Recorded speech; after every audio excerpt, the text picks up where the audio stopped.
আসসালামু আলাইকুম ভিউয়ার্স, অনেকদিন পর আবার চলে আসলাম। আজকে জুমাতুল বিদা। রাস্তা কতটা ফাঁকা, 11:10 বাজে। কতটা ফাঁকা, সবাই ঈদের আগে বাসা চলে গেছে।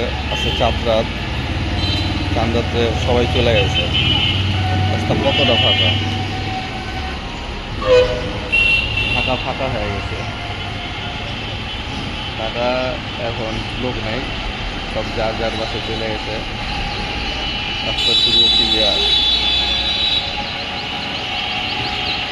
কিছু রিক্সা চলতেছে, অটো, দু একটা প্রাইভেট আছে, বাস আছে। ঈদের সময়টা রাস্তা ফাঁকাটা খুব মজা লাগে, ভালো লাগে। রিক্সা দিয়ে ঘুরেও মজা পাওয়া যায়।